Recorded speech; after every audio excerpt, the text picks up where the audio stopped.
Hello दोस्तों, हमारे channel thoughts and quotes में आप सबका स्वागत है।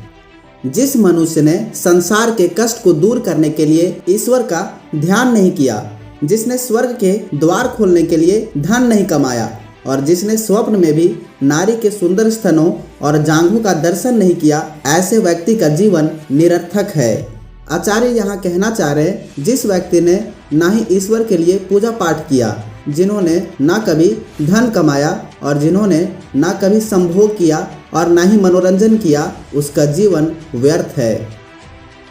एक चंचल स्त्री का हृदय पूर्ण नहीं होता, बल्कि वह 3 भागों में बटा हुआ होता है। जब वह एक आदमी से बात करती है तो दूसरे की ओर वासना से देखती है और मन में किसी तीसरे को चाहती है। अर्थात एक चंचल स्त्री किसी एक व्यक्ति से प्रेम नहीं करती, उसका मन भटकता रहता है और यह उसका मूल स्वभाव है।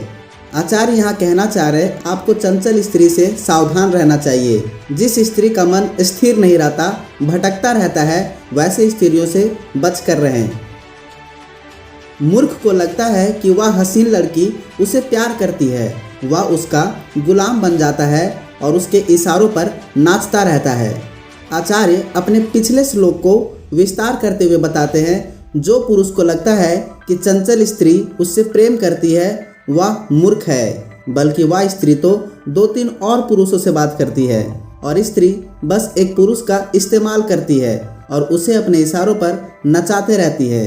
वास्तविकता यह है कि मनुष्य कामुक स्त्री के छल कपट को नहीं समझ पाता। स्त्री अपनी चतुराई से व्यक्ति के मन में यह विश्वास पैदा कर देती है कि वह उसी से प्रेम करती है।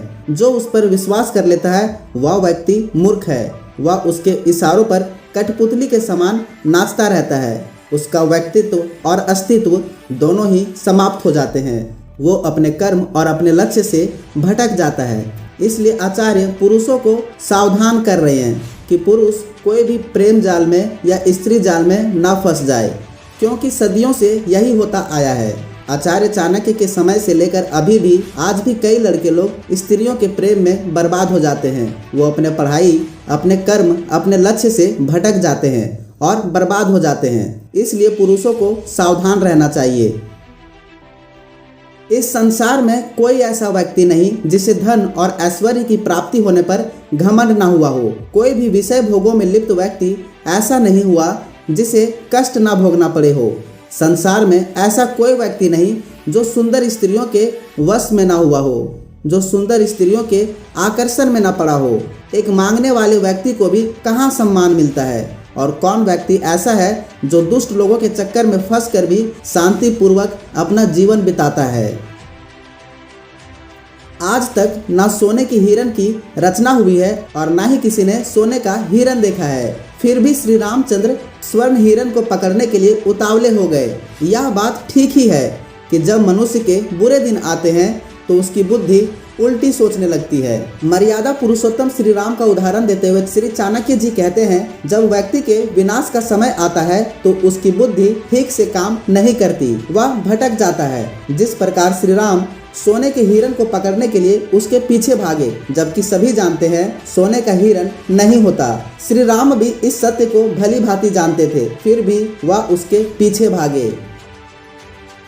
मनुष्य अपने अच्छे गुणों के कारण ही श्रेष्ठ होता है, ऊंचे आसन पर बैठने के कारण नहीं।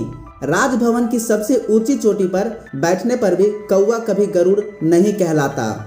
आचार्य यहाँ गुणों को ज्यादा महत्व दे रहे हैं। आचार्य का कहने का तात्पर्य है कि इंसान के अंदर अच्छे गुण होने चाहिए, तभी उसके पद और उसके आसन का सम्मान किया जाता है। अगर कोई भी गुणहीन पुरुष ऊंचे पद पर बैठ जाएगा तो लोग उसका सम्मान नहीं करेंगे।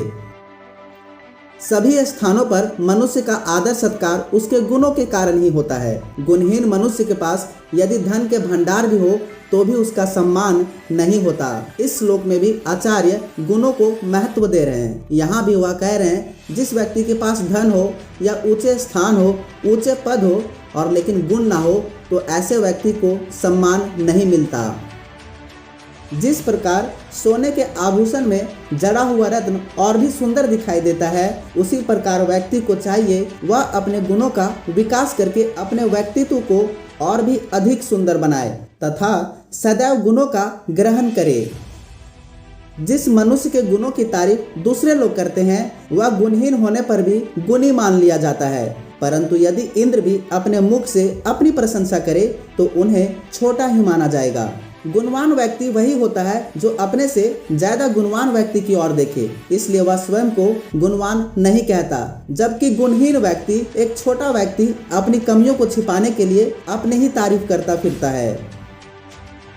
ज्ञानी व्यक्ति यदि गुणी है तो उसके गुण उसी प्रकार विकसित हो जाते हैं जैसे सोने के आभूषण से जड़ा हुआ रत्न, परंतु गुणवान व्यक्ति सर्वदा अकेला रहता है, उसे भी दुख उठाने पड़ सकते हैं। आचार्य कहना चाह रहे गुणवान व्यक्ति को भले सम्मान मिलता है, लेकिन कभी कभी उसे अकेलापन से गुजरना पड़ता है और कभी कभी अपने अच्छाई के कारण उसे काफ़ी सारे कष्ट भी उठाने पड़ते हैं।